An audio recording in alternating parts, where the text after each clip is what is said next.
স্বৈরাচারী হাসিনার নির্বাচনী স্বার্থ হাসিলে তড়িঘড়ি উদ্বোধন, স্বপ্নের মেট্রো রেল এখন মরণের ফাঁদ। রাজধানীর যানজট নিরসনে বহু প্রত্যাশিত স্বপ্নের মেট্রো রেল প্রকল্প, যা একসময় নগরবাসীর আশার আলো ছিল, এখন তা যেন এক মূর্তিয়মান আতঙ্কের নাম। তৎকালীন প্রধানমন্ত্রী স্বৈরাচারী শেখ হাসিনা সরকারের সময় মূলত রাজনৈতিক সুবিধা হাসিলের উদ্দেশ্যে 2024 সালে জাতীয় নির্বাচনের আগে তাড়াহুড়ো করে এই প্রকল্পটি চালু করা হয়। কিন্তু উদ্বোধনের সেই তড়িঘড়ি সিদ্ধান্তই আজ রাজধানীবাসীর জন্য এক বড় সমস্যা হয়ে দাঁড়িয়েছে। নির্মাণ ত্রুটি, নকশাগত দুর্বলতা এবং রক্ষণাবেক্ষণের মারাত্মক ঘাটতির কারণে একের পর এক দুর্ঘটনা ঘটছে, যা সরাসরি নগরবাসীর জীবনকে ঝুঁকির মুখে ফেলে দিয়েছে।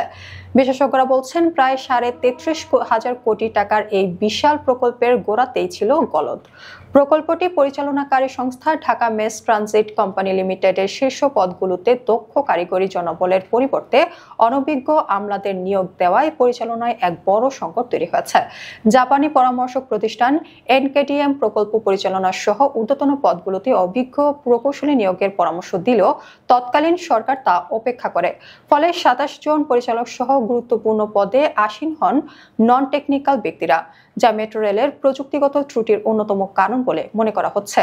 যোগাযোগ বিশেষজ্ঞ অধ্যাপক শামসুল হক বলেন, প্রতিটি কম্পনের সামান্য নড়াচড়া হলেও তা পর্যবেক্ষণের জন্য কারিগরি লোক ছিল না, কারণ দায়িত্বে ছিলেন নন টেকনিক্যাল ব্যক্তি। নির্বাচনকে সামনে রেখে দ্রুত উদ্বোধনের তাড়াহুড়ো এবং সেফটি অডিট না করা ছিল মারাত্মক ভুল।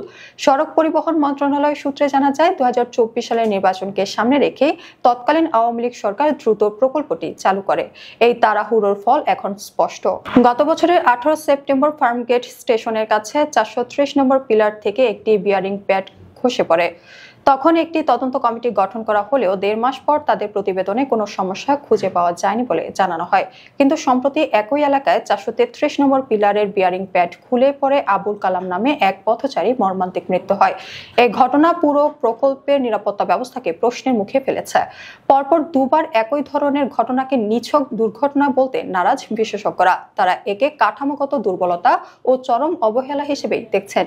ডিএমটিসিএল এর বর্তমান ব্যবস্থাপনা পরিচালক করেছেন যে আন্তর্জাতিক মান অনুযায়ী যেখানে 6 থেকে 9 মাস ট্রায়াল রান বা পরীক্ষামূলক চলাচল আবশ্যক, সেখানে বাংলাদেশে তা করা হয়েছে মাত্র 2 থেকে 3 মাস। তিনি বলেন, তখনকার সরকার যা চেয়েছে তাই হয়েছে। যারা এটি করেছে এবং যারা নজরদারি করেছে উভয় পক্ষই সমান দায়ী। তিনি আরো জানান, নকশা তৈরির সময় বাংলাদেশের পরিবেশগত বৈশিষ্ট্য যেমন ধুলো, দূষণ, আর্দ্রতা ও বৃষ্টির মতো বিষয়গুলো সঠিকভাবে বিবেচনায় নেওয়া হয়নি, যা এখন বড় ধরনের ঝুঁকি তৈরি করছে। মেট্রো রেলের নির্মাণ কাজে কতটা গাফিলতি হয়েছে তা নতুন করে তদন্ত করা হচ্ছে। যদি ঠিকাদারের কোনো দায় পাওয়া যায় তবে ক্ষতিপূরণের জন্য ব্যবস্থা নেওয়া হবে বলে জানিয়েছে কর্তৃপক্ষ। তবে নগরবাসীর প্রশ্ন, শেখ হাসিনা সরকারের রাজনৈতিক স্বার্থ হাসিলের জন্য যে তাড়াহুড়া করা হয়েছিল তার মূল্য আর কতদিন তাদের জীবনের ঝুঁকি দিয়ে পরিশোধ করতে হবে। নির্বাচনের আগে তড়িঘড়ি করে চালু করা এই প্রকল্পটি এখন ঢাকাবাসীর জন্য এক দীর্ঘস্থায়ী উদ্বেগ ও বিপদের কারণ হয়ে দাঁড়িয়েছে।